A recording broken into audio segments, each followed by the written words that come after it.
अपनी अरिथमेटिक की रिवीजन की सीरीज़ को आगे बढ़ाते हैं। 80 क्वेश्चन हमने कर डाले हैं, 80 क्वेश्चंस कंप्लीट कर लिए हैं। 81st क्वेश्चन से आज शुरू करेंगे। काफ़ी सारे क्वेश्चन करेंगे आज पूरे के पूरे अरिथमेटिक का। तो अगर अभी तक अरिथमेटिक का रिवीजन नहीं किया है तो ये सबसे अच्छी वीडियो होने वाली है। ये पूरी सीरीज़ ही बहुत अच्छी है, बहुत वैल्यूबल है और ये वीडियो उसमें सबसे इम्पॉर्टेंट वीडियो होने वाली है। शुरू करते हैं यहाँ से। स्पीड, टाइम एंड डिस्टेंस का क्वेश्चन है। A person travels a distance of 300 kilometers and then returns to the starting point. The time taken by him for the outward journey is 5 hours more than the time taken for the return journey. If he returns at the speed of 10 km per hour more than the speed of going, what is his average speed for the entire journey? ठीक है। A person travels A distance of 300 kilometres. तो एक diagram बना लो छोटा सा। पूरा का पूरा डिस्टेंस कितना है? 300 किलोमीटर्स। ए से लेके बी तक का डिस्टेंस है ये। And then returns to the starting point. तो पहले वो जा रहा है ए से बी और फिर वो बी से ए वापस आ रहा है। टोटल 600 किलोमीटर ट्रेवल कर रहा है। The time taken by him for the outward journey is 5 hours more than the time taken by him for the inward journey. तो पहले मान लो ए से बी जा रहा है तो डिस्टेंस कितना कवर करेगा? 300 किलोमीटर्स। मान लो टाइम इसको कितना लगा? मैं कह रहा हूं इसको लगा x आवर्स। तो इसकी स्पीड कितनी रही होगी? स्पीड का फॉर्मूला होता है डिस्टेंस अपॉन टाइम। तो स्पीड इसकी रही होगी 300 upon x hours, x kilometre per our. अब बात कर लेते हैं वापस आने की, यानी b से a की। डिस्टेंस कितना है? अभी भी 300 किलोमीटर्स। ठीक है। The time taken by him for the outward journey is 5 hours more than the time taken by him for the return journey. Return journey में 5 hours कम लग रहा है। The time taken by him for the outward journey is 5 hours more. मतलब अगर यहाँ पे x hours लगा था तो अब इसको 5 hours कम लगेगा, तो यहाँ पे कितना टाइम लगेगा? x minus 5 hours। ठीक। तो फिर स्पीड कितनी हो जाएगी यहाँ पे? स्पीड का formula distance upon time, 300 upon x minus 5 kilometre per our. ठीक है, ये इसकी स्पीड हो गई। और हमें क्या इंफॉर्मेशन गिवन है? If he returns at a speed of 10 kilometre per hour more than the speed of going, यानी वापस आने की जो स्पीड है वो 10 किलोमीटर पर आवर ज्यादा है जाने की स्पीड से। जाने की स्पीड से ज्यादा है, तो मैं ये कह सकता हूं कि 300 upon x minus 5 minus 300 upon x is equal to 10 then what is is average speed? मुझे एवरेज स्पीड निकालनी है। पहले मैं x की वैल्यू निकाल लेता हूं। क्या आ जाएगी? एलसीएम ले लो, x माइनस 5 इंटू एक्स, तो ये हो जाएगा 300x minus 300 into x minus 5, ये हो जाएगा 10 के बराबर। ठीक है। सो ये हो जाएगा 300x minus 300x plus 1500 is equal to 10 into x square minus 5x। ठीक है। ये और ये cancel, 1500 is equal to 10x square minus 50x। 10x square minus 50x minus 1500 is equal to 0। तो 10 कॉमन ले लोगे तो x square minus 5x minus 150 is equal to 0। X square minus 15x plus का 10x माइनस का 150 is equal to 0। ठीक है। तो यहाँ से x अगर बाहर ले लोगे तो x माइनस 15, यहाँ से प्लस का 10 बाहर ले लोगे तो x minus 15 is equal to 0 और x की वैल्यू आ गई 15। x की वैल्यू आ गई 15। x मैंने क्या लिया था? x यहाँ पे कितना टाइम लगा इसे, तो यहाँ इसे लगा 15 आवर्स और यहाँ 15 माइनस 5 यानी 10 hours. 10 hours. Average speed find करनी है मुझे। एवरेज स्पीड का फॉर्मूला क्या होता है? Total distance upon total time. तो टोटल डिस्टेंस कितनी कवर हो रही है, 300 प्लस 300 600 किलोमीटर, और टोटल टाइम कितना लग रहा है, 15 प्लस 10 25 आवर्स। तो 5 से जाएगा तो 120 अपॉन 5, 5 2 जा 10, 4 जा 24 किलोमीटर पर आवर। ये रहा आंसर एवरेज स्पीड का। ठीक है, इसमें बहुत ज़रूरी चीज़ है एवरेज स्पीड का फॉर्मूला याद रखना। एवरेज स्पीड का फॉर्मूला बहुत बार काम आएगा, total distance upon total time taken. पूरी जर्नी का जितना डिस्टेंस है अपॉन पूरी जर्नी को कवर करने में जितना टाइम लगा, उसके रेशियो को, total distance upon total time को एवरेज स्पीड कहते हैं। ओके, समझ गए। आगे बढ़ते हैं अगले इंपॉर्टेंट क्वेश्चन पे। ये सारे के सारे प्रीवियस ईयर क्वेश्चन हैं सीजीएल के। तो सीजीएल के लिए अगर प्रिपेयर कर रहे हो तो अरिथमेटिक की इससे अच्छी तुम्हें वीडियो इस समय नहीं मिल सकती। सारे के सारे प्रीवियस ईयर क्वेश्चन है, पूरे के मिक्स किए हैं मैंने बहुत अच्छे से, ताकि तुम्हारा सारा अरिथमेटिक का रिविजन हो जाए। अगला क्वेश्चन ये वाला देखो जरा। The price of A commodity increases by 28%, however the expenditure on it increases by 12%। What is the percentage increase और डिक्रीज इन इट्स कंजम्पशन। तो हमेशा याद रखना कि एक्सपेंडिचर का फॉर्मूला क्या होता है। एक्सपेंडिचर जो होता है वो होता है price into consumption, price into consumption, price into consumption.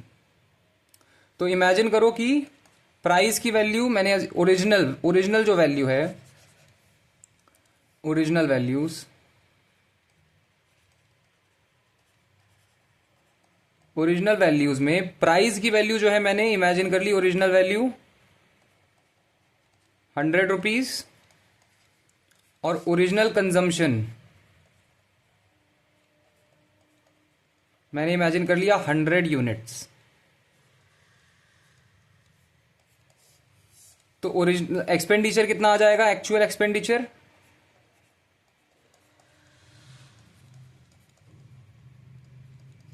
100 into 100 rupees 10,000।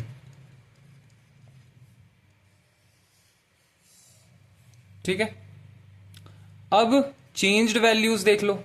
Changed values क्या हुआ है, प्राइस जो है कमोडिटी का वो 28% बढ़ा दिया है। Changed values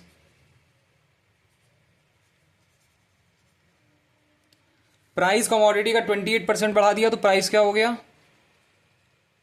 128 rupees. ठीक है, price 128। However the expenditure on it increases by 12%, और एक्सपेंडिचर क्या हो गया, यहां 10,000 था, 12% बढ़ गया तो ये हो गया 11200। 12% अगर किसी चीज, अगर इसको 12% बढ़ाओगे तो 112 अपॉन 100, मल्टीप्लाइंग फैक्टर आएगा 112 अपॉन 100, और 10,000 से मल्टीप्लाई कर दोगे तो कितना आ जाएगा 11200, यही आ गया। और मुझे क्या बताना है, what is the percentage increase और डिक्रीज इन कंजम्पशन। कंजम्पशन कितना ज्यादा बढ़ा या घटा। तो कंजम्पशन मुझे पता नहीं है, मैं कंजम्पशन को सी मान लेता हूं, सी यूनिट्स। एक्सपेंडिचर का फॉर्मूला लगा दूंगा मैं वापस से, क्या होता है प्राइस इनटू कंजम्पशन। तो 11200 इज इक्वल टू प्राइस जो कि है 128 इंटू consumption. So 11200 upon 128 is equal to consumption, is equal to consumption. देखो सॉल्व करो इसे, 8 से चला जाएगा, सिर्फ 4 से पहले जा लो, 4 3 जा 4 2 जा 8, 32 8 जा 00 4 32 जा, फिर 4 से चला जाएगा 700 4 8 जा, फिर 4 से चला जाएगा 4 1 जा 4 4 7 जा 28 5 जा, और 4 2 जा, और ये क्या हो जाएगा 87.5। तो कंजम्पशन की वैल्यू क्या है 87.5 यूनिट्स कंजम्पशन की वैल्यू है। पहले कंजम्पशन कितना था 100 यूनिट्स, अब कंजम्पशन कितना हो गया 87.5 यूनिट्स। तो चेंज कितने का आया 12.5। कितने पे आया 100 पे आया, तो परसेंटेज निकाल लो इसका 12.5%। 12.5% डिक्रीज। फाइनल आंसर 12.5% का डिक्रीज आया है, ऑप्शन बी। ओके, 12.5% का डिक्रीज आ गया, समझ गए। आगे बढ़ते हैं, चलो ये वाला करो, बहुत अच्छा question. Faulty weight. A faulty weighing machine reads 1 kilogram when 900 gram is weighed on it. The shopkeeper marked the price of his goods by 10%. But unfortunately, he was caught by the metrology department, and then they ordered him to repair his weighing machine and gave punishment to sell the goods at 10% discount on the cost price for a month. If each customer is now paying 20 rupees for 1 kg, then before the raid amount that have the dash amount they have paid for the same quantity. Okay. Faulty weight का question है। So faulty weight का question है, a faulty weighing machine reads 1 kg when 900 gram is weighed on it. तो actual और ये display, तो actual में कितना दे रहा है 900 ग्राम, और डिस्प्ले कितना कर रहा है 1 किलोग्राम यानी 1000 ग्राम।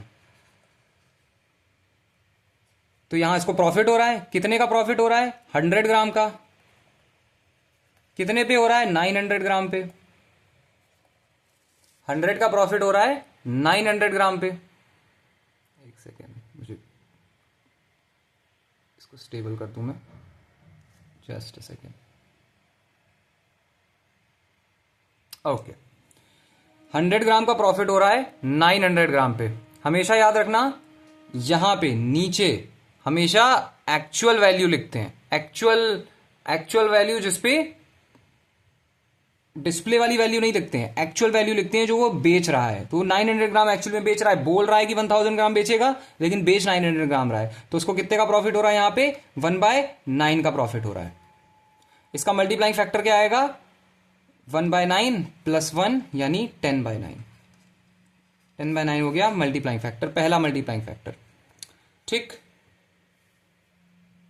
But he was caught by the metrology department and they ordered him to repair his weighing machine and gave punishment to sell goods at 10% discount on the cost price for a month. और एक और चीज, ये weighing machine the shopkeeper, एक और चीज ये कि एक तो यहां पे 100 ग्राम का उसको प्रॉफिट हो रहा है और साथ में the shopkeeper marked the price of goods by 10%। एक तो 1/9 का वो प्रॉफिट यहां से कमा रहा है चीट करके, और साथ में उसने मार्क प्राइस भी 10% बढ़ा के रखा हुआ है। तो यहां पे सीधे सीधे उसको 1/10 का प्रॉफिट हो रहा है, 10% बढ़ाया है तो सीधे सीधे 1/10 पे प्रॉफिट हो रहा है। तो यहां से मल्टीप्लाइंग फैक्टर कितना आ जाएगा 1 + 1/10 आ गया 11/10। ये आ गया दूसरा मल्टीप्लाइंग फैक्टर, कितना 11/10। ये दूसरा मल्टीप्लाइंग फैक्टर है, ये दूसरा मल्टीप्लाइंग फैक्टर और ये पहला मल्टीप्लाइंग फैक्टर, ठीक है। He was caught by the metrology department, और उसके बाद उन्होंने ऑर्डर किया कि वो 10% के डिस्काउंट अपने कॉस्ट प्राइस के डिस्काउंट पे बेचे। अगर अब if each customer is now paying 20 rupees for 1 kg, तो इसको अभी यहीं रहने दो और यहां पे देखो, पकड़े जाने के बाद 10% डिस्काउंट पे उसको बेचने का ऑर्डर आया कि 10% डिस्काउंट पे बेचो, तो कॉस्ट प्राइस जो भी उसका रहा होगा उसके 10% यानी 1/10 कम करके, तो इसका मल्टीप्लाइंग फैक्टर 1 - 1/10 9/10, तो 9/10 ऑफ द कॉस्ट प्राइस पे वो बेच रहा है अब, और उसको कितने पे पड़ रहा है 20 रुपए पे, 20 रुपए पे कस्टमर को पड़ रहा है अब ये। तो कॉस्ट प्राइस कितना हो गया अब 200/9, ये हो गया actual cost price. Actual cost price जो है, एक्चुअल जो प्राइस शॉपकीपर को पड़ रहा है गुड्स का, वो है 200/9 रुपीज, 200/9 रुपीज, ठीक है। हमको क्या जानना है कि पहले कस्टमर्स कितना पे कर रहे थे। If each customer is now paying this much, how much were they paying before. तो पहले कितना पे कर रहे थे, कॉस्ट प्राइस तो उतना ही रहेगा, कॉस्ट प्राइस तो उतना ही रहेगा 200/9। हम क्या करेंगे, ये दो मल्टीप्लाइंग फैक्टर जो हमने निकाले हैं दोनों को इससे मल्टीप्लाई कर देंगे, हमें मिल जाएगा आंसर 10/9 × 11/10। कितना आ जाएगा ये 2000 × 11/81 × 10, 00022/810, 0 से 0 चला गया, सो ये आ गया 2200/81। सो क्या वैल्यू आ जाएगी, इसको सॉल्व करो जरा। 2200 अपॉन 81, 81 टू जा 2, 8 टू जा 16, 8, 11 में से 6 गया, 1 2 3 4 5, 5 और ये 0 और ये 0। 81 6 जा, नहीं 81 7 जा, 7 1 जा 7, 7 8 जा 56, 7 जा 5 67। तो ये आ जाएगा 3 और ये आ जाएगा 1, पॉइंट लगा लो, 0 1 जा 27.1 समथिंग समथिंग है क्या कुछ, ये रहा 27.16, यही मेरा आंसर है, मेरा फाइनल आंसर है। समझ गए, समझ गए। तो इस तरीके से ये क्वेश्चन किया जाता है। मल्टीप्लाइंग फैक्टर निकालना इसमें बहुत ज़रूरी हो जाता है, बहुत ज़्यादा ज़रूरी। समझ गए। कुछ ना समझ में आया तो कमेंट में बताना, मैं अगले क्वेश्चन पे पढ़ रहा हूँ। अगला इंपॉर्टेंट क्वेश्चन ये वाला है, करो। 7 years ago the ratio of the ages of A and B was 4:5। 7 year ago, अभी चल रहा है 2026, 7 year ago मतलब 2019। A की एज और B की एज, इनका रेशियो क्या था, 4:5।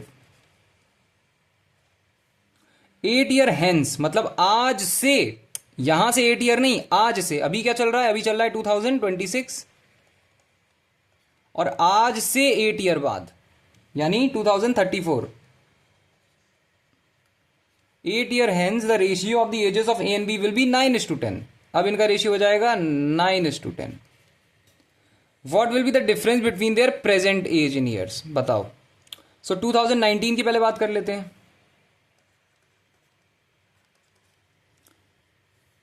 2019 में A अपॉन B का एज क्या है, 4:5। 4:5 रेशियो है, तो एक्चुअल एज मैं मान ले रहा हूं A की 4x और B की 5x। 4x में 2019 से कितना ऐड करोगे यहां आने के लिए, 15 साल। तो 4x प्लस 15 कितना हो जाएगा, 9y। 9 इसकी एक्चुअल एज नहीं है, ये रेशियो है, 9y हो जाएगा। और B 5x है, इसमें कितना 15 साल ऐड करोगे तो 2034 पे आ जाओगे। तो इसमें 15 ईयर ऐड करा तो कितना आ गया, 10y। 10y, ठीक है। सो 2019 हटा दो। So 4x plus 15 is equal to 9y, 5x plus 15 is equal to 10y। क्या करें, यहां पे 5 से मल्टीप्लाई कर दो और यहां 4 से मल्टीप्लाई कर दो। इससे क्या हो जाएगा, इससे मुझे x सेम हो जाएगा, x सेम हो जाएगा और कैंसिल कर दूंगा मैं। 5 4 जा 20x हो गया, ये देखो 20x प्लस 75, 9 5 जा 45y। उसी तरीके से 5 4 जा 20x प्लस 15 4 जा 60 is equal to 40y। Minus minus minus पूरा का पूरा कैंसिल हो गया, ये हो गया 15y, 15 is equal to 5y। और y की वैल्यू क्या आ गई, 3। y की वैल्यू क्या आ गई, 3। y की वैल्यू 3 आ गई तो इसकी एक्चुअल एज कितनी हो गई, 9 इंटू 3 यानी 27। ये हो गई 27। और ये 10 इंटू 3, 10y है, ये 10 इंटू 3 यानी 30। एक्चुअल एज का डिफरेंस बताना है। 2016 से यहां आए थे तो 8 साल आगे आए थे, यहां पे वापस आएंगे तो 8 साल पहले आएंगे, तो ये कितनी हो जाएगी, 19। ए की एज हो जाएगी 19 और बी की एज हो जाएगी 22। दोनों का डिफरेंस 3 आएगा, 3 ऑप्शन ए। यही पूछ रहा था ना, what is the difference between their present ages. तो दोनों की प्रेजेंट एज का डिफरेंस 3 इयर्स। ओके, समझ गए, समझ गए। अच्छा, बाय द वे उनका डिफरेंस चाहे तुम यहां निकालते तो भी सेम ही आता, 30 माइनस 27 भी 3 ही आता। डिफरेंस तो हमेशा सेम ही आएगा ना, इनका डिफरेंस तो सेम ही आएगा। चाहे यहाँ पे भी एक्स की वैल्यू करके भी निकालोगे तो भी सेम आएगा, कोई ऐसी दिक्कत नहीं है, चाहे तो कर भी लो। आई होप समझ रहे होगे इसके पीछे का लॉजिक कि एज तो एज के बीच का जो डिफरेंस है वो तो सेम ही रहेगा ना। अगर आज तुम किसी से 3 साल बड़े हो तो आज से 10 साल बाद भी तुम उससे 3 साल ही तो बड़े रहोगे, और आज से 10 साल पहले भी तुम उससे 3 साल बड़े ही रहोगे। द ओनली क्राइटेरिया है कि वो आज से 10 साल पहले वो प्रेजेंट होना चाहिए वो इंसान। तो एज का, अगर तुम्हारे पापा तुमसे मान लो 25 साल बड़े हैं, तो तुम चाहे कितने बड़े हो जाओ, तुम्हारे फादर हमेशा ही तुमसे 25 साल बड़े रहेंगे, है ना। तो उस लॉजिक के हिसाब से तुम चाहे यहाँ पे भी निकाल सकते थे, तुम्हें उनकी प्रेजेंट एज का ही डिफरेंस बताने की जरूरत नहीं थी, कभी का भी डिफरेंस बता सकते थे। चलो आगे बढ़ते हैं, अगला क्वेश्चन करते हैं। ये वाला करो। A is as efficient as B and C together. Working together A and B complete a work in 36 days and C alone can complete it in 60 days. तो ए प्लस बी जो है वो जो काम है वो कितने टाइम में कर रहे हैं, 36 डेज में। और सी जो है वो कितने समय में कर रहा है, 60 डेज में। ठीक है। A and C work together for 10 days, B alone will complete the remaining work in how many days. तो टोटल वर्क पहले मुझे अज्यूम करना है। हमेशा टोटल वर्क क्या अज्यूम किया जाता है, जो गिवन वैल्यूज हों, जैसे 36 है, 10 है या गिवन वैल्यूज, इनका एलसीएम अज्यूम कर लिया ना, तुम्हारा काम आसान हो जाएगा। अज्यूम तुम कुछ भी कर सकते हो, एक्स कर सकते हो, 100 कर सकते हो, इनका रेसिप्रोकल कर सकते हो, जो चाहे वो। मैं हमेशा इनका एलसीएम ले लेता हूं। तो इनका एलसीएम मैं लूंगा तो क्या आएगा, 36 और 60 का एलसीएम लूंगा। 6 से जाएगा 6, 10, 2 से जाएगा 3, 5, 3 से जाएगा 1, 5, 5 से जाएगा 1, 1, 12 3 जा 36, 36 5 जा 180। सो मैं कह रहा हूं कि टोटल वर्क जो है वो 180 यूनिट्स है। टोटल वर्क मैंने 180 यूनिट्स ले लिया। सो ए प्लस बी जो है वो 36 डेज में 180 यूनिट्स काम करता है। तो ए प्लस बी 1 डे में कितना काम करेगा, 5 यूनिट्स।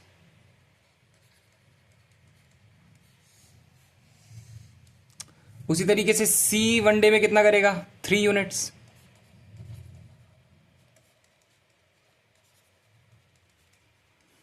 ठीक है। और एक और चीज यहां मुझे गिवन है क्वेश्चन में, A is as efficient as B and C together.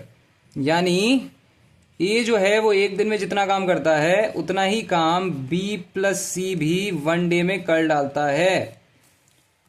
ठीक है, ये बहुत इंपॉर्टेंट चीज है। अब मान लो ए प्लस बी प्लस सी एक दिन में कितना करेगा, ए प्लस बी एक दिन में इतना कर रहा है, सी एक दिन में इतना कर रहा है, दोनों को ऐड कर दो, 8 यूनिट्स करेगा। मुझे गिवन है कि बी प्लस सी एक दिन में जितना करता है ए उतना ही कर देता है, तो मैं बी प्लस सी की जगह ए लिख सकता हूं। तो ये हो जाएगा 2a, एक दिन में 1 डे में कितना कर रहा है, 8 यूनिट्स। तो ए जो है वो एक दिन में कितना कर रहा है, 4 यूनिट्स। ए एक दिन में कितना कर रहा है, 4 यूनिट्स। समझ गए, ए की वैल्यू निकल आई, एक दिन में कितना कर रहा है, 4 यूनिट्स कर रहा है। ए प्लस बी एक दिन में 5 यूनिट कर रहा था, ए अकेला 4 यूनिट कर रहा है, तो बी कितना कर रहा है एक दिन में, 1 यूनिट। तो बी का भी निकल आया 1 यूनिट, 1 डे में 1 यूनिट। वैसे ही सी कितना करेगा एक दिन में, हमें पहले से पता है, सी एक दिन में करेगा 3 यूनिट्स, 3 यूनिट्स। सी करेगा एक दिन में 3 यूनिट्स। अब आ जाते हैं, चलो इधर, A and C, A and C worked alone for 10 days. B alone will complete the work. A and C worked together for 10 days. A और C ने साथ में 10 दिन काम किया।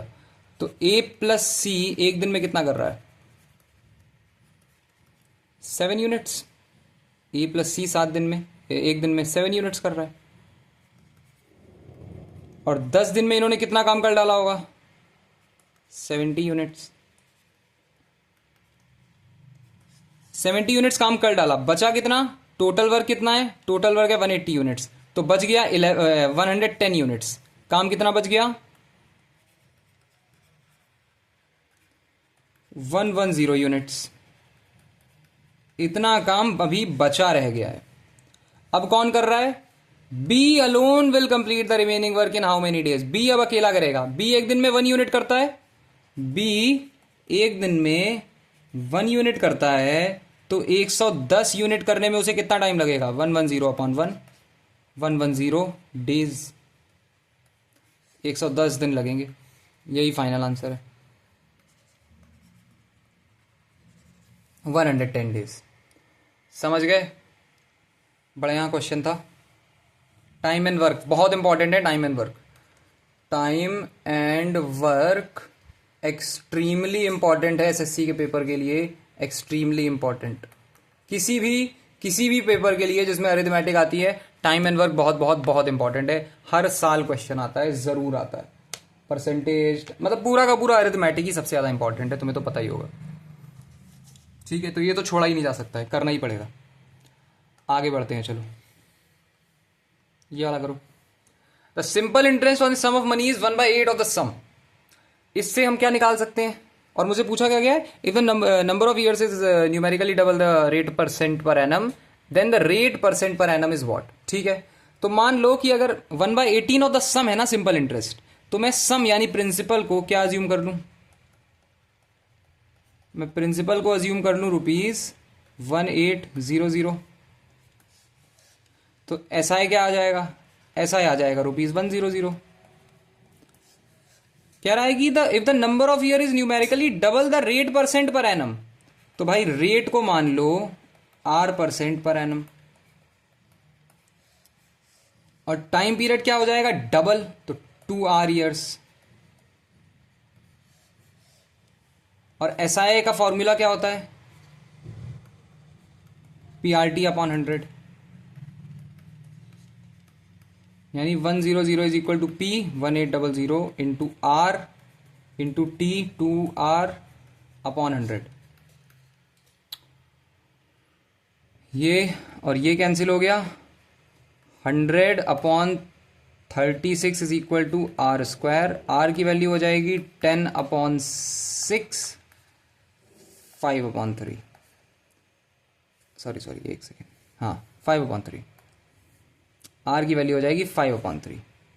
मुझे रेट परसेंट पर एनम चाहिए था, कितना आ जाएगा? 1/2/3%। 1/2/3% answer 1। Then the rate percent per annum is 1/2/3%। समझ गए? सीख गए? आगे बढ़ते हैं, चलो ये वाला करो। When the compound interest on a sum of 46,000 rupees, principal कितना है? 46,000 for 2/5 years, टाइम पीरियड है 2/5 years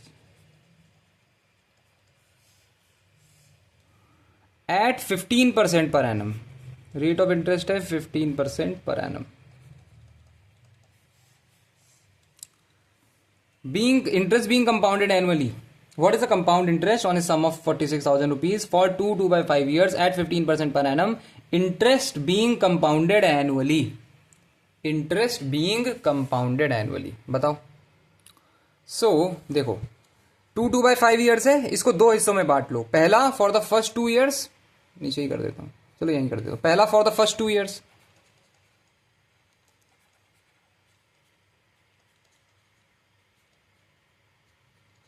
2/5 years गिवन है, तो पहले 2/2 years के बारे में देखेंगे और उसके बाद 2/5 years को देखेंगे। तो पहले के जो 2 years हैं उसमें प्रिंसिपल क्या है? 46,000 रुपीज। उसमें rate of interest 15% per annum है, कोई दिक्कत नहीं है। टाइम 2 years है, 2 years मतलब 24 months, और हर 12 महीने पे कंपाउंडिंग हो रही है, तो कितनी बार कंपाउंडिंग हो जाएगी? 2 बार, तो एन की वैल्यू है 2। और CI का फॉर्मूला लग जाएगा यहां पे सीधे। CI का फॉर्मूला क्या होता है? CI का फॉर्मूला होता है P 1 + R/100 to the power n - 1। ठीक है, तो CI क्या आ जाएगा? P यानी 46,000, 1 + R यानी 15/100 टू द पावर n यानी 2 - 1। CI क्या आ जाएगा? 46,000 3/20 23/20 का होल स्क्वायर -1। तो CI आ जाएगा 46,000 529/400 -1। यहां से CI क्या आ गया? रुक जाओ, नीचे ही सॉल्व करता चला जाता हूं मैं, अच्छा रहेगा। CI आ जाएगा 46,129 अपॉन 400 ये, और ये चला गया 4 1 जा 4 4 1 जा 5 जा, सो 129 इंटू 115, 129 इंटू 115, 9 5 जा 45, कैरी गया ऊपर 4, 5 2 जा 10, 14 के 4 कैरी गया ऊपर 1, 6 इंटू 9 2 1 इंटू 9 2 1, 5 9 1 2 3 4, 13 के 3, 13 के 3 कैरी गया ऊपर 1, 7 1 2 9, 18 के 8 कैरी गया ऊपर 1, 4 1, तो CI की वैल्यू आ गई 14,835 रुपीज। ये आ गई CI की वैल्यू पहले के 2 साल के लिए। अब बचे हुए 2/5 ईयर्स को देखते हैं, रिमेनिंग 2/5 ईयर्स, रिमेनिंग 2/5 ईयर्स, जो बचे हुए 2/5 ईयर्स हैं, क्या होता है इसमें तो कंपाउंडिंग पूरी हो नहीं पा रही है, कंपाउंडिंग एनुअली है, साल के एंड में हो रही है। जो बचे हुए 2/5 ईयर्स हैं, जिस टाइम पीरियड के लिए कंपाउंडिंग पूरी नहीं हो पाती, उस टाइम पीरियड के लिए हम कंपाउंड इंटरेस्ट नहीं निकालते हैं, उस टाइम पीरियड के लिए हम सिंपल इंटरेस्ट निकालते हैं। तो इसके लिए सिंपल इंटरेस्ट निकालेंगे, क्या आता है PRT अपॉन 100, P क्या है 46,000,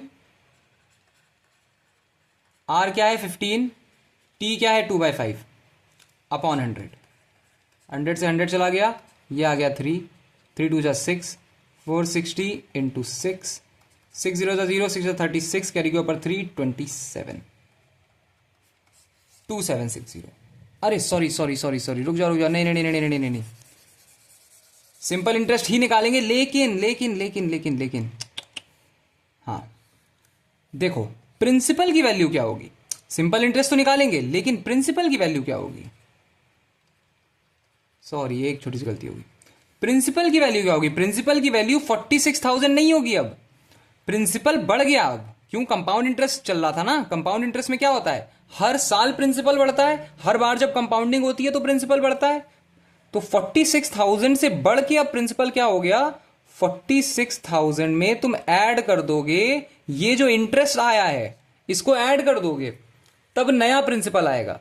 तो 14,835 हम ऐड कर देंगे तो नया प्रिंसिपल आ जाएगा 5 3 8 10 के 0 कैरी के ऊपर 1 6, ये नया प्रिंसिपल है, ये नया प्रिंसिपल है। प्रिंसिपल कितना आ गया अब, ₹60835, और टाइम पीरियड कितना है 2/5 ईयर्स, और रेट ऑफ इंटरेस्ट कितना है 15% पर एनम। सो SI हो जाएगा PRT upon 100, 360,835 into R 15 into T 2/5 upon 100, ये हो जाएगा 3, और SI की वैल्यू आएगी 60835 इंटू 6, 6 5 जा 30 के 0 कैरी के ऊपर 3, 6 3 जा 80, 6 5 जा 30 के 0 कैरी के ऊपर 3, 6 3 जा 18, 21 कैरी के ऊपर 2, 8 6 जा 48, 0 5 6 जा 36, तो ये हो जाएगा 365010 अपॉन 100, SI आएगा ₹3650.10, 3650.10। मुझे क्या फाइंड करना था, मुझे फाइंड करना था टोटल इंटरेस्ट कितना आया। तो एक तो इंटरेस्ट आया 14,835 और दूसरा कितना आया 3650.10, क्या सम कर दो, यही है तुम्हारा फाइनल इंटरेस्ट, 01.58, 14 के 4 कैरी के ऊपर 1 8, 18,485.10, ये तुम्हारा फाइनल आंसर है 18,485, ये रहा ऑप्शन बी। ओके, तो वो छोटी सी गलती मैं करने लगा था लेकिन तुम मत करना।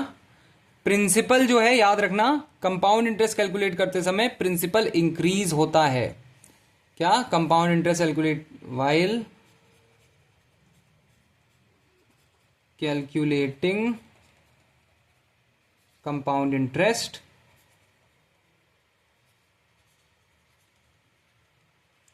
Principal changes every year. ऐसा क्यों होता है? क्योंकि कंपाउंड इंटरेस्ट में इंटरेस्ट पे इंटरेस्ट लगता है, इंटरेस्ट पे इंटरेस्ट लगा रहे होते हैं, तो इसीलिए प्रिंसिपल भी चेंज हो रहा होता है। सिंपल इंटरेस्ट की तरह नहीं होता ना कंपाउंड इंटरेस्ट। समझ गए? आगे बढ़ते हैं, चलो ये वाला करो। A person borrowed a certain amount at 10% per annum for 3 years while the interest was compounded annually. At the end of 2 years he paid rupees 6634 and at the end of third year he paid rupees 13200 and paid off the entire loan. What was the amount that he borrowed? बताओ। A person borrowed a certain amount at 10% per annum for 3 years. 3 साल के लिए उसने 10% per annum पे बोरो किया. While the interest was compounded annually, at the end of 2 years he paid 6634. तो यहां पे ईयर 1 है, यहां है मान लो ईयर 1, यहां है ईयर 2 और यहां है ईयर 3, ईयर 3. ठीक. अब क्या बोल रहा है? At the end of 2 years उसने कितना पे कर दिया? 6634. 6634. And at the end of third year उसने कितना पे कर दिया? 13,200. 13,200 रुपीज. ठीक है. कंपाउंडिंग हो रही है, 10-10% से कंपाउंडिंग हो रही है. मतलब हर साल तुम 1/10 वैल्यू बढ़ा दे रहे हो, तो तुम्हारा मल्टीप्लाइंग फैक्टर क्या आ रहा है? 11/10 आ रहा है. तुम अगर यहां से यहां जाओगे तो 11/10 बढ़ा दोगे, और फिर यहां से यहां जाओगे तो 11/10 बढ़ा दोगे, और अगर तुम यहां से यहां आओगे तो 10/11 से मल्टीप्लाई कर दो. उल्टा चलो, यहां से यहां आओगे तो 10/11 से मल्टीप्लाई कर दो. 13,200 है वैल्यू. क्या करूं मैं 10/11 से मल्टीप्लाई कर दूं तो मुझे पता चल जाएगी वो वैल्यू जो यहां पे जिसपे इंटरेस्ट लगा होगा. 6,634 तो इसने पे बैक कर दिया. अब तो इस पे तो इंटरेस्ट लग नहीं सकता. जो बची हुई वैल्यू होगी उस पे इंटरेस्ट लगा होगा, और वो ये बन गई. तो उसको 10/11 से मल्टीप्लाई करके मैं वापस ढूंढ लूंगा. क्या होगी वो वैल्यू? 13200 इंटू 10/11.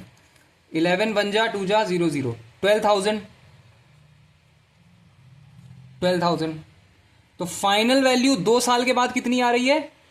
फाइनल वैल्यू 2 साल के बाद, इसको रब कर दूंगा, फाइनल वैल्यू 2 साल के बाद आ रही है 43681.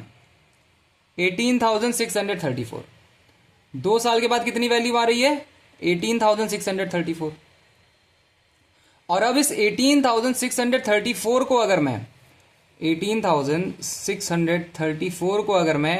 10/11 से मल्टीप्लाई कर दूं तो मुझे ओरिजिनल प्रिंसिपल मिल जाएगा.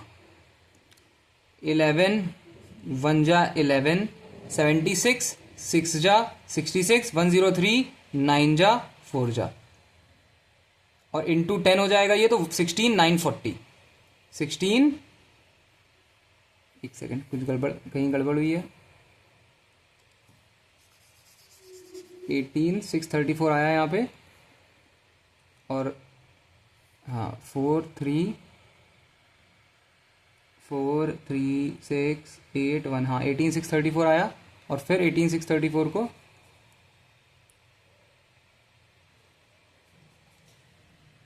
सॉरी 2 बार 10/11 से करेंगे ना. यहां पे ईयर 1 के जो एंड में आई वैल्यू वो मिलेगी, यहां पे ईयर 1 के जो एंड में आई वैल्यू वो मिलेगी. और मुझे क्या जानना है? मुझे जानना है ओरिजिनल प्रिंसिपल, यानी ईयर 0. ओरिजिनल प्रिंसिपल जानना है ना, ओरिजिनल प्रिंसिपल, राइट. क्योंकि देखो ना खुद, 3 बार इंटरेस्ट लगेगा, 3 ईयर्स. तो यहां से यहां लगेगा तो ईयर 1 के एंड में जो वैल्यू आएगी वो आ जाएगी, यहां से यहां लगेगा तो ईयर 2 के जो एंड में वैल्यू आएगी वो आ जाएगी, और यहां से यहां लगेगा तो ईयर 3 के जो एंड में होगा. तो 2 बार हम इसको मल्टीप्लाई करेंगे. 10/11 इंटू 10/11.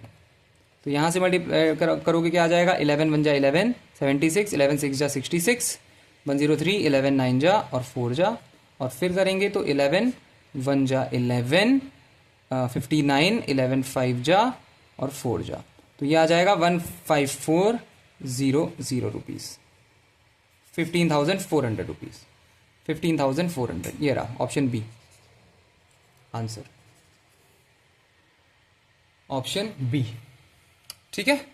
सो ईयर जीरो मतलब क्या होता है, original principal. Original principal value, इस पे इंटरेस्ट लगेगा तो पहली साल के एंड में जो वैल्यू आनी होगी वो आ जाएगी। इस पे इंटरेस्ट लगेगा ईयर जीरो, मतलब ऐसा नहीं है कि ईयर जीरो जैसा कुछ है, बेसिकली ये साल के शुरुआत में जो वैल्यू है उसकी बात कर रहे हैं, जो ओरिजिनल वैल्यू है। ठीक, तो इस तरीके से इस क्वेश्चन को अप्रोच किया जाता है। सबसे सिंपल तरीका होता है ये कंपाउंडिंग के क्वेश्चन को करने का, इंस्टॉलमेंट के क्वेश्चन को करने का। 2-3 तरीके होते हैं इस ऐसे क्वेश्चंस में जिसमें 2-3 साल के बाद की वैल्यू गिवन हो, ये तरीका सबसे अच्छा होता है, सबसे जल्दी हो जाता है। ठीक है, आगे बढ़ते हैं।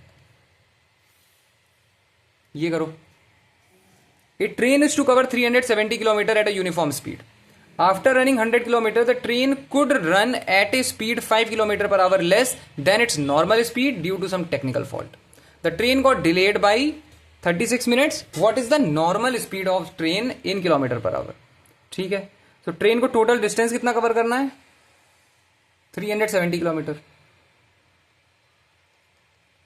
नॉर्मल डिस्टेंस कितना कवर करना है, 370 किलोमीटर यूनिफॉर्म स्पीड पे। आफ्टर रनिंग 100 किलोमीटर्स, मतलब यहां तक मान लो रन किया उसने 100 किलोमीटर्स।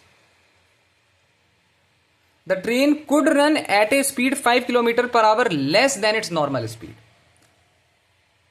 अब जो है वो मान लो यहां से यहां चल रही थी वो x किलोमीटर पर आवर पे, और अब यहां से यहां चलेगी कितने पे, x-5। Could run at speed 5 kilometre per our less than it's normal speed, तो अब यहां से यहां चलेगी x-5 किलोमीटर पर आवर पे। ठीक, due to some technical fault the train got delayed by 36 minutes. क्योंकि 5 kilometre per our come speed से चल रही थी, 100 किलोमीटर कवर करने के बाद वो 36 मिनट लेट पहुंची, 36 मिनट लेट पहुंची एज कंपेयर टू नॉर्मली जब वो चलती है। तो एक नॉर्मल का भी डायग्राम बना लो। नॉर्मल का डायग्राम कैसे बनेगा, टोटल 370 किलोमीटर रहेगा,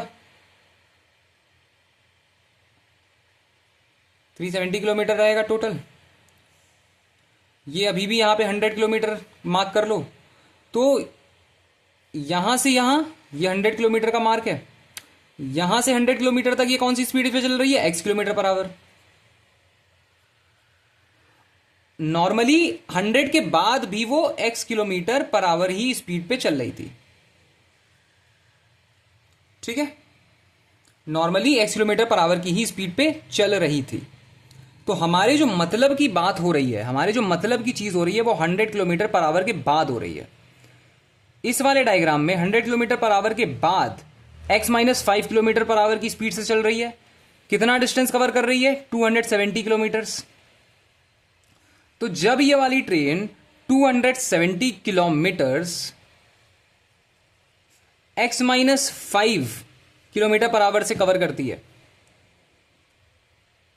तो जब ये वाला भी कितना डिस्टेंस है, 270 kilometre.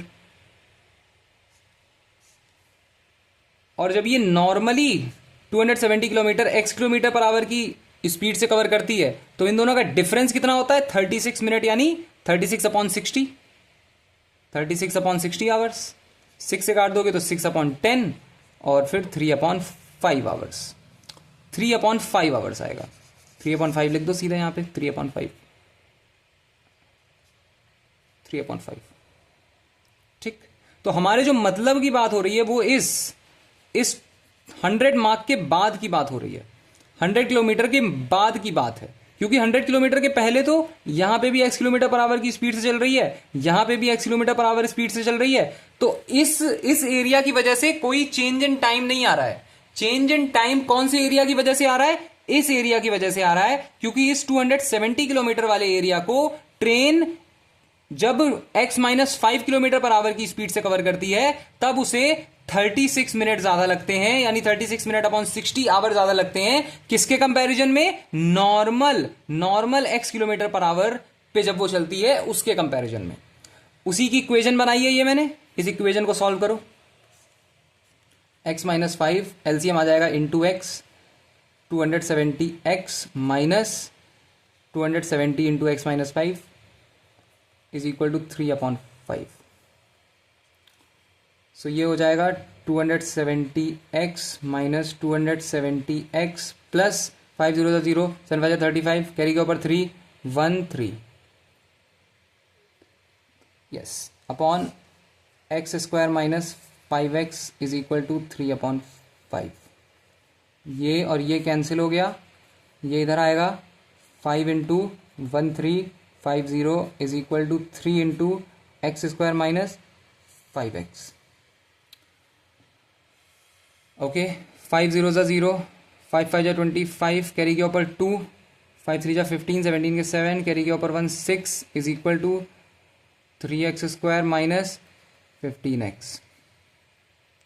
So 3x square minus 15x minus 6 7 5 0 is equal to 0, x square minus 5x minus 2 2 5 0 is equal to 0 is equal to 0। क्या करें अब? इसको ब्रेक करने की कोशिश करो। किस में होगा ये ब्रेक? या तो इसको ब्रेक करो या फिर श्रीधराचार्य फॉर्मूला लगा दो। मुझे वैल्यू किसकी चाहिए? नॉर्मल स्पीड, मतलब एक्स की वैल्यू चाहिए मुझे, एक्स की वैल्यू चाहिए। या तो इसको ब्रेक करते हैं या फिर मैं तो इसमें हमेशा श्रीधराचार्य फॉर्मूला ही लगा देता हूँ। कौन सा फॉर्मूला? AX कि ये किस में ब्रेक हो सकता है? 115 इंटू 110 तो नहीं होगा, देखिए जरा, छोड़ो यार, सीधे फॉर्मूला लगा दो। AX square plus BX plus C is equal to 0 है। इसमें x की वैल्यू क्या होती है? माइनस का b plus minus under root B square minus 4AC upon 2a। तो यहाँ a की वैल्यू क्या है यहाँ पे? 1, b की वैल्यू क्या है यहाँ पे? माइनस का 5 और c की वैल्यू क्या है? माइनस का 2250। ठीक है, सो x क्या हो गया? माइनस का b यानी 5 plus minus under root B square यानी 25 माइनस का 4 into A into C minus का 2250 upon 2a upon 2। So x की वैल्यू आएगी 5 plus minus under root 25 2250 into 4 4 0 0 4 20 के 0 कैरी के ऊपर 2 4 2 जाए 8 10 के 0 कैरी के ऊपर 1 9000 प्लस अपॉन 2। एक सेकेंड, हाँ जी बी की वैल्यू है ना 5। Yes yes yes yes okay. So 5 plus minus under root 9025 upon 2। 9025 किसी का रूट बन रहा है? 5 8 8 9 9 जा 81 925 9 9 क्या होता है? 18 1855 जा 5 5 जा 25 कैरी के ऊपर 2 2 4 9 25। हाँ जी 5 1855 जा 95 का रूट बन रहा है 95। तो ये हो जाएगा 5 प्लस माइनस 95 अपॉन 2। तो माइनस तो नहीं करेंगे, नेगेटिव में आ जाएगा, मतलब 100 अपॉन 2 50 आ रही है एक्स की वैल्यू। एक्स की वैल्यू 50। एक्स क्या था? Original speed. मुझे क्या फाइंड करना था? Normal speed. क्या आ रही है? 50 आंसर। ओके, तो याद रखो यहां पे अगर तुम फैक्टराइज ना कर पाओ, अगर तुम ढूंढ ना पाओ कि ये इसको मैं किस में स्प्लिट करूं, तो क्या करना है? सीधे फॉर्मूला लगा देना है। कौन सा? ये वाला Shridharacharya formula. X is equal to minus का b plus minus under root B square minus 4AC upon 2a।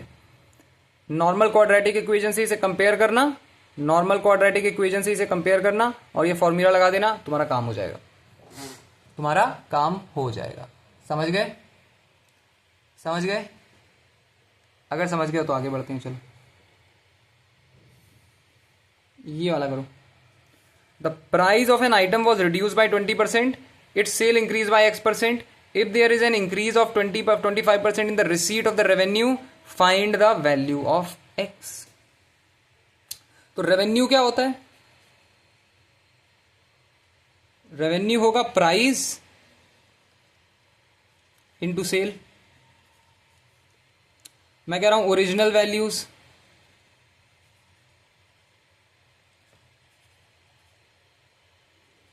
Original values में प्राइस को ओरिजिनल प्राइस मान लो 100,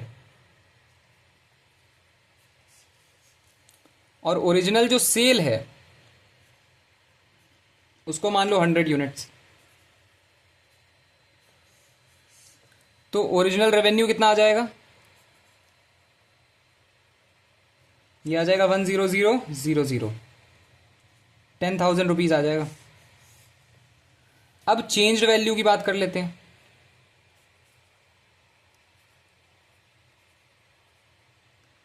changed value, the price of an item was reduce by 20%, नया price 20% reduce कर दिया तो कितना हो जाएगा? 80। प्राइस हो जाएगा 80, और and it sale is increase by X%, sale को क्या किया है? X%, X बाई 100 बढ़ा दिया है। मल्टीप्लाइंग फैक्टर क्या होगा? 1 plus x by 100, 100 plus x upon 100, ये होगा सेल का, सेल की वैल्यू। सो नया सेल कितना होगा? पहले वाला सेल था 100, नया वाला सेल होगा 100 प्लस एक्स अपॉन 100। सो नए सेल की वैल्यू होगी 100 plus x units, 100 plus x units. और यहां पे क्या बोल रहा है? If there is an increase of 25% in the revenue, revenue जो है 25% बढ़ गया है। पहले रेवेन्यू कितना था? इतना। अब रेवेन्यू कितना होगा? अब रेवेन्यू होगा 12500, 25% बढ़ गया। सो 12500 आ रहा है रेवेन्यू, और इसका फॉर्मूला क्या होता है? सेल यानी 100 plus x into price, price कितना? 80। बस सॉल्व कर डालो। सो 12500 अपॉन 80 माइनस 100 हो जाएगी एक्स की वैल्यू, ये और ये चला गया। 1250 अपॉन 8, 1250 अपॉन 8, 8 बन जा 8, 45, 8 5 जा 40, 50, 8 6 जा 48, 0.0, 8 2 जा और 5 जा, 156.50। सो 156.50 ये ना, 0.25 माइनस 100 आ गई एक्स की वैल्यू, और एक्स क्या आ गया? एक्स आ गया 56.25, एक्स आ गया 56.25। मैंने एक्स लिया क्या था? एक्स है change in the value of, change in the value of sales. तो सेल्स की न्यू वैल्यू क्या आई? मुझे फाइंड क्या करना है? वैल्यू ऑफ एक्स ही फाइंड करना है, ठीक है। तो एक्स क्या निकाला है मैंने? 56.25, तो बस 56.25, ये रहा तुम्हारा आंसर। मुझे लगा सेल वगैरह कुछ पूछा होगा थोड़ा और कॉम्प्लेक्स, खत्म। बहुत ही ईजी था फिर तो ये।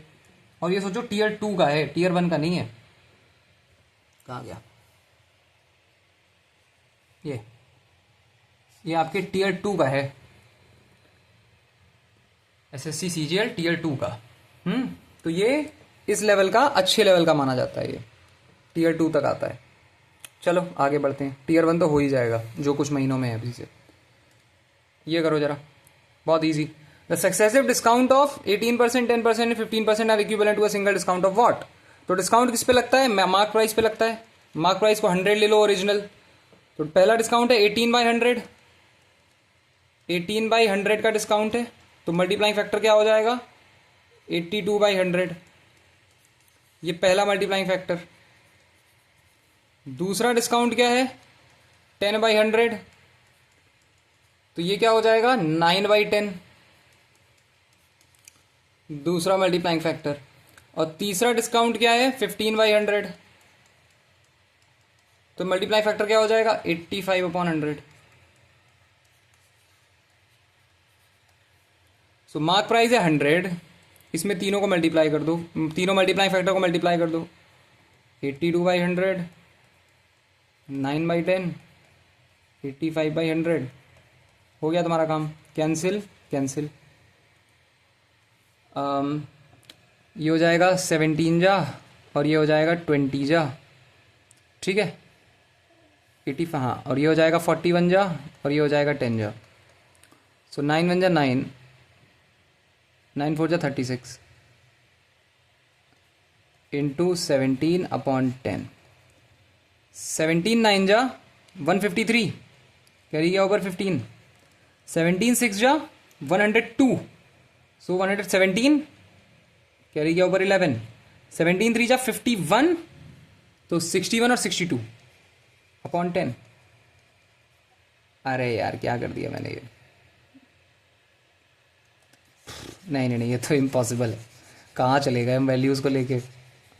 रुको रुको रुको रुको, फिर से करते हैं, ठीक से करते हैं। कभी कभी ऐसी सिली मिस्टेक्स होती हैं यार। हाँ, 100 इंटू 82/100, 9/10 इंटू 85/100। बच्चे भी सोच रहे होंगे। यह कैंसिल हो गया, 17 जा और ये 20 जा, 10 जा और ये 41 जा। सो 41 इंटू 9 इंटू 17/10, 10 जा 100। अच्छा 100 है, हाँ पहले 10 कर दिया था। 9 1 जा 9, 9 4 जा 36 इंटू 17/100। 17 9 जा 153, कैरी गया ऊपर 15।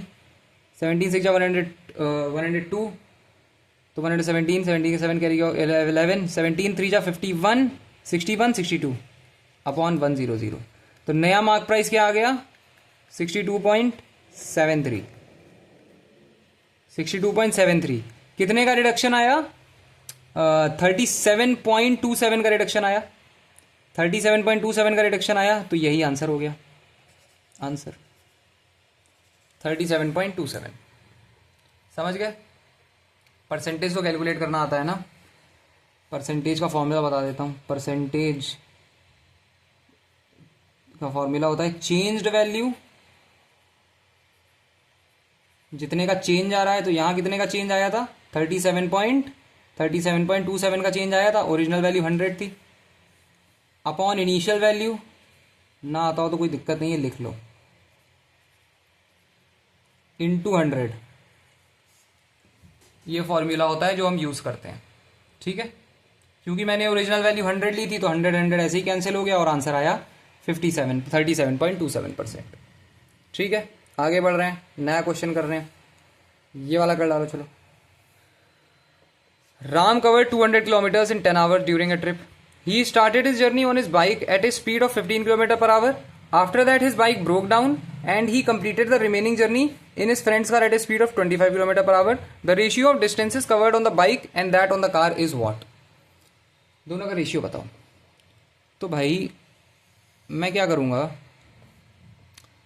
टोटल जर्नी कितनी है, 200 किलोमीटर। 200 किलोमीटर्स 10 आवर में कवर कर रहा है वो। 200 किलोमीटर 10 आवर्स में। He started his journey on a bike at a speed of 15 kilometre per hour. यहां से शुरू करा कितने पे, 15 किलोमीटर पर आवर पे। After that is bike broke down. मैं इमेजिन कर रहा हूं यहां पे बाइक टूटी, x किलोमीटर इसने ट्रेवल किया बाइक पे, and he completed the remaining journey on his friends car. यहां से वो अपनी फ्रेंड की कार पे ट्रेवल कर रहा है, कितना distance, 200 minus x kilometre at a speed of 25 kilometre per hour. कितने की स्पीड पे, 25 kilometre per hour. The ratio of the distances covered on the bike and on the car is what. ठीक है, तो भाई इसको कवर करने में कितना टाइम लगेगा, x/15 आवर्स। और इसको कवर करने में कितना टाइम लगेगा, 200 माइनस x/25 आवर्स। इतना टाइम लगेगा। और ये देखो, तो पूरी जर्नी 200 किलोमीटर उसने कितनी देर में करी, 10 आवर्स में। 200 किलोमीटर 10 आवर्स में करी, तो टोटल एवरेज स्पीड कितनी आ गई, एवरेज स्पीड कितनी आ गई, distance upon time 200 kilometre upon 10 यानी 10 आ गई, यानी 20 आ गई, 20 किलोमीटर पर आवर। और एवरेज स्पीड का फॉर्मूला क्या होता है? एवरेज स्पीड हमारी आई 20 किलोमीटर पर आवर, और इसको निकालने का फॉर्मूला क्या होता है? अगर फॉर्मूले से निकालेंगे तो होता है टोटल डिस्टेंस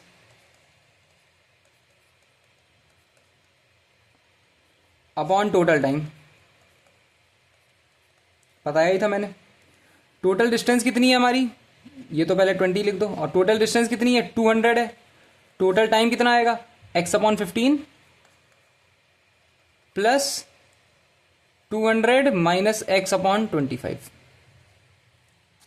ठीक है, 200 माइनस x/25। समझ गए? बस सॉल्व कर डालो अब इसे, जरा सॉल्व करो। 20 इज इक्वल टू 200/75 आएगा एलसीएम। 15 5 जा 5x प्लस 3 200 माइनस x, ये 10 हो जाएगा। So 1 is equal to 750 upon 5x plus 600 minus 3x। तो 1 is equal to 750 upon 2x plus 600। So 2x plus 600 is equal to 750। हाँ, और 2x आ जाएगा 150 के बराबर, और x आ जाएगा 75। x आ गया 75। x की वैल्यू 75 किलोमीटर्स। 200 माइनस एक्स की वैल्यू 125 किलोमीटर्स। दोनों का रेशियो 75/125 3:5। 3:5। Option B 3:5। समझ गए? समझ गए क्या? अगर समझ गया तो और क्वेश्चन करें। ये वाला करो। The price of cooking oil has increased by 25%. The percentage of reduction that a family should affect in use of cooking oil so as not to increase the expenditure on this account. तो expenditure क्या होता है? बताया था। Expenditure होता है price into consumption.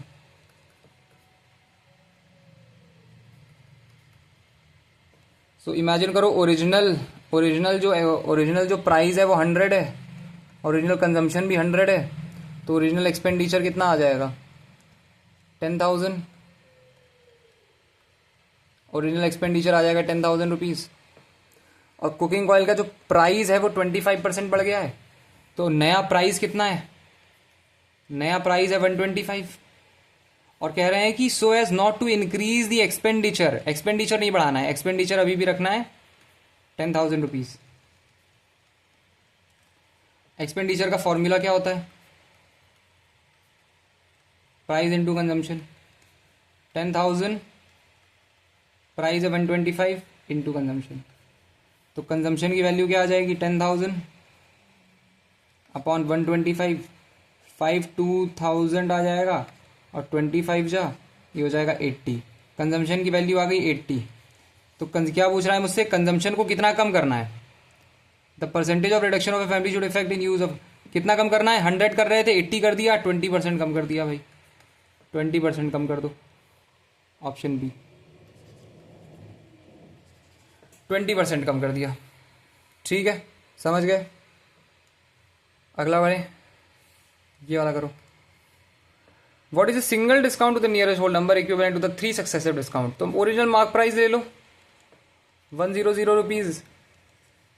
सो 10% का discount लगेगा, मतलब 1/10 मल्टीप्लाइंग फैक्टर 9/10 आ जाएगा।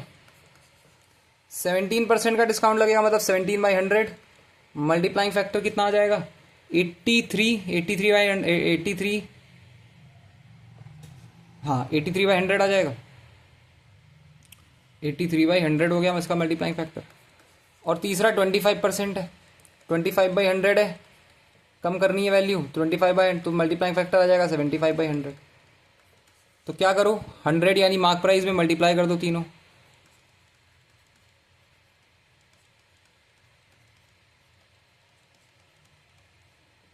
ये और ये कैंसिल हो गया। 9 3 जा 27, कैरी गया ऊपर 2, 9 8 जा 8 9 जा 72 74 अपॉन 1 टेंस 100,000 747 अपॉन 75 7 5 जा 35 कैरी के ऊपर 3 5 4 जा 23 कैरी के ऊपर 2 7 5 जा 35 37 7 7 जा 49 कैरी के ऊपर 4 7 4 जा 28 7 4 जा 28 32 कैरी के ऊपर 3 7 7 जा 49 52 5 12 के 2 कैरी के ऊपर 1 8 1 2 10 के 0 कैरी के ऊपर 1 6 और 5 5 6 0 2 5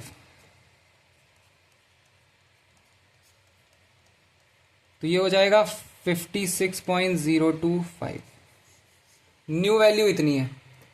न्यू वैल्यू इतनी है तो ये कितनी कम हुई 100 में इसको सब्ट्रैक्ट कर दो कितना आ जाएगा 43.993 देखो जरा 100.00 कम सब्ट्रैक्ट ही कर दो 8 9 3 हाँ 43.98 मतलब 44% ऑलमोस्ट 44 आंसर ठीक है 44%। आगे बढ़ो ये वाला करो on a tree there are some parrots and some pigeons in the ratio of 7:9 तो पैरेट अपॉन पिजन का रेशियो क्या है 7/9 respectively. After an hour 8 parrots fly away 8 parrot उड़ गए and 6 pigeons and 10 sparrows come and sit on a tree 8 parrot उड़ गए और 6 pigeon और 10 स्पैरोज आ गई तो 1 घंटे बाद क्या हुआ 1 आवर लेटर 8 पैरेट उड़ गए तो 7x -8 हो गई पैरेट की जनसंख्या और 10 पिजन्स आ गए तो 9x + 6 पिजन्स आ गए 6 हो गई। The ratio of the parrot and pigeon is now 1:4 ये क्या हो गया 1/4 1/4 हो गया ठीक है। सो इसको जरा सॉल्व करो 4 × 7x - 8 is equal to 9x + 6 28x - 32 is equal to 9x + 6 ये आ जाएगा 19x इज इक्वल टू 38 और x की वैल्यू आ जाएगी 2 x की वैल्यू आ गई 2 तो पैरेट की टोटल वैल्यू पैरेट की कितनी हो गई ओरिजिनल वैल्यू 7 × 2 यानी 14 ओरिजिनल नंबर 14 हो गया और पिजन का ओरिजिनल नंबर 18 हो गया ठीक है।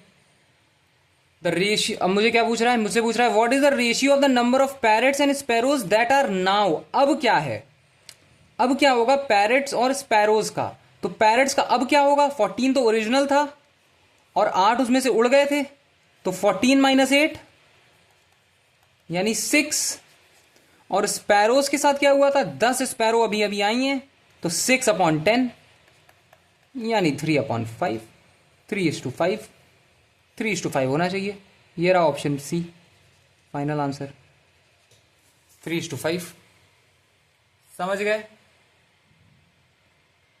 हाँ समझ में आ रहा है आई होप समझ में आ रहा होगा। आगे बढ़ते हैं अगर समझ में आ रहा है तो ज़रा ये वाला करो same type of question in examination the number of candidates who passed and those who failed are passed upon failed 5/2 if the number of failed candidates had been 14 more अगर फेल 14 ज़्यादा हुए होते अगर 14 ज़्यादा फेल हुए होते तो पास 14 कम हुए होते ऑब्वियस सी बात है अगर वो फेल हो रहे हैं 14 ज़्यादा फेल हो रहे हैं तो पास वाले ही तो फेल हो रहे होंगे तो 14 अगर ज़्यादा फेल हुए होते तो 14 कम पास हुए होते मतलब पास वाला हो जाएगा 5x - 14 और फेल वाला हो जाएगा 2x प्लस 14, ठीक है. Then the ratio of the number of passed candidates to those who failed would be 4:3. 4:3. तो बस इसको सॉल्व कर डालो. 3 को इधर क्रॉस मल्टीप्लाई करो. 3 into 5x minus 14 is equal to 4 into 2x plus 14. 15x minus 42 is equal to 8x plus 56. तो ये हो जाएगा 7x इज इक्वल टू 56 में ऐड करो 42, 8 9 98. तो x की वैल्यू आ जाएगी 14, x की वैल्यू आ जाएगी 14. मुझसे क्या पूछ रहा है? How many candidate pass the examination. कितने कैंडिडेट्स एग्जाम को पास करे हैं नॉर्मली? वो है 5x. 5x यानी 5 इंटू 14 70. 70. 5 इंटू 14 कितना होगा? 70 होगा. 70. ठीक है, आगे बढ़ते हैं. चलो ये वाला कर डालो. In an examination, the number of students who passed and the number of students who failed were in the ratio 25:4. मतलब पास अपॉन फेल का रेशियो कितना? 25:4. If one more student had appeared and passed, एक और student और appear होता और पास होता, मतलब 25x पहले था और एक और स्टूडेंट अपीयर हुआ और वो पास हो गया, ठीक है. And the number of failed student was 3 less. Fail 3 कम हुए होते. और ये वही एग्जिस्टिंग बच्चे हैं जो पहले फेल हुए थे, अब फेल नहीं हुए. अगर ये फेल नहीं हुए तो क्या हुआ? ये पास हुए तो +3 आ जाएगा ऊपर. एक तो अलग से आया है, उसका फेलियर वाले से कोई लेना देना नहीं है, वो अलग से आया है. और जो एग्जिस्टिंग बच्चे हैं उनमें 3 कम फेल हुए, इसका मतलब वो पास हुए, ठीक है. was 3 less than earlier, the ratio of the pass student to the fail student would have become 22:3. ये क्या हो जाता है? 22/3. तो ये हो गया 25x plus 4/4x minus 3 is equal to 22/3. क्या करो? 3 into 25x plus 4 is equal to 22 into 4x minus 3. क्या हो जाएगा? ये हो जाएगा 75x plus 12 is equal to 88x minus 66. So ये हो जाएगा 12 plus 16 plus 12 plus 66 is equal to 88x minus 75x. 88 में 75 जाएगा तो 13x. 78 की वैल्यू आ गई 13x. तो x हो गया 6. मुझसे क्या पूछ रहा है? What is the difference between the number of students who initially pass the examination and the number of student who fail the examination. Initially कितने पास हुए? 25x, मतलब 25 इंटू 6. 25 इंटू 6. और इनिशियली फेल कितने हुए? 4 इंटू 6. 150 24 6 2 1 126. 126 final answer 126. समझ गए?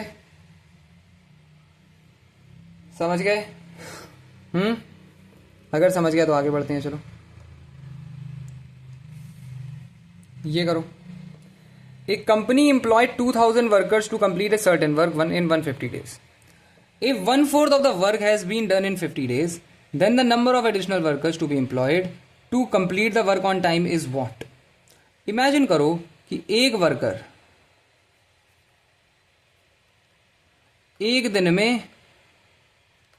1 unit काम करता है, ठीक है. तो फिर 200 वर्कर्स, ये कह रहा है कि if 1/4 for the work was done, तो मानो 200 वर्कर्स एक दिन में कितना करेंगे? इंटू 200 यानी 200 यूनिट्स करेंगे, ठीक है. और इन लोगों ने जब 50 दिन तक काम किया होगा तो कितना काम कर दिया होगा? 200 वर्कर्स 50 दिनों में कितना काम कर देंगे? 10,000. और ये क्या कह रहा है? If only 1/4 of the work has been done in 50 days, मतलब इन लोगों ने 50 दिन में मिलके जितना काम किया वो 1/4 है टोटल वर्क का। तो यानी 10,000 यूनिट जो है वो 1/4 है किसका, टोटल वर्क का। तो टोटल वर्क कितना हो जाएगा, टोटल वर्क हो जाएगा 40,000 यूनिट्स। टोटल वर्क हो जाएगा 40,000 यूनिट्स। मुझसे पूछ रहा है then the number of workers to be employed to complete the work on time. कितने वर्कर्स एम्प्लॉय किए जाएं ताकि पूरा का पूरा काम टाइम पे कंप्लीट हो जाए। टोटल वर्क है 40,000 यूनिट्स, इन लोगों ने 10,000 यूनिट कर दिया, काम कितना बचा, लेफ्ट वर्क 30,000 यूनिट्स। दिन कितने बचे हैं, दिन कितने बचे हैं जरा देखो, 50 दिन उन्होंने काम पूरा कर लिया है, इनके पास टोटल 150 डेज हैं, तो 100 दिन और बचे हैं, 100 दिन और बचे हैं, इन्हें 100 दिन और बचे हैं, तो 300 वर्कर्स टोटल इतने काम को कर डालेंगे। 300 वर्कर्स टोटल इतने काम को कर डालेंगे गिवन टाइम में। और इनके पास वर्कर्स कितने, 200, तो इन्हें एडिशनल वर्कर कितने चाहिए, 100 और चाहिए, 300 वर्कर कर डालेंगे, 200 वर्कर इनके पास ऑलरेडी हैं, एडिशनल वर्कर और कितने चाहिए, तो 300 minus 200 is equal to 100, 100 workers और की आवश्यकता है। ये इसका आंसर है। सबसे आसान तरीका होता है ऐसे क्वेश्चंस को निपटाने का, सबसे आसान तरीका होता है। इन क्वेश्चंस को ऐसे करोगे तो सबसे जल्दी होगा, सबसे आसानी से होगा, मजा भी आएगा। ठीक है, आई होप समझ में आ गया होगा ये क्वेश्चन। आ गया, आगे बढ़ते हैं। चलो ये वाला करो, ये सिंपल इंटरेस्ट का है शायद। Simple interest on a certain sum is 1/5 of the sum and the interest percent per annum is 3/2 times the number of years. If the rate of interest increased by 4%, then simple interest on 7,500 for 4 years is what? Okay. देखो ये क्या कह रहा है, simple interest on a certain sum is 1/5 of the सम।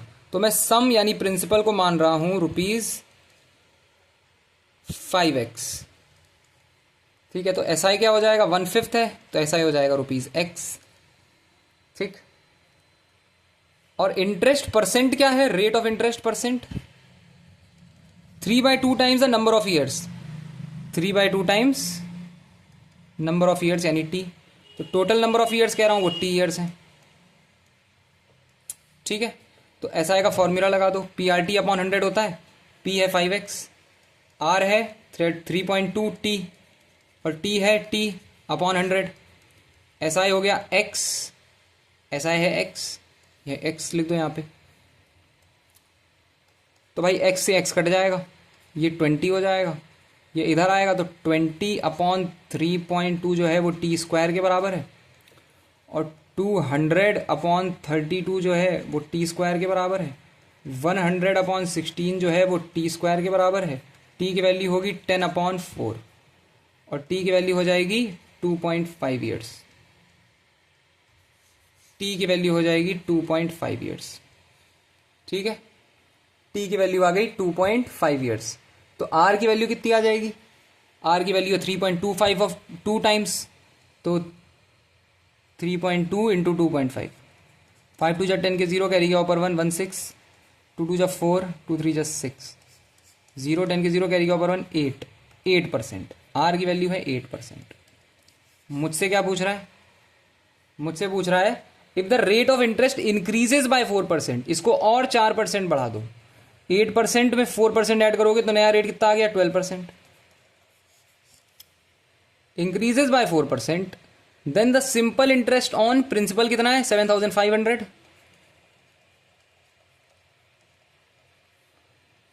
और time period है 4 years. तो SI का फॉर्मूला लगा दो, PRT अपॉन 100।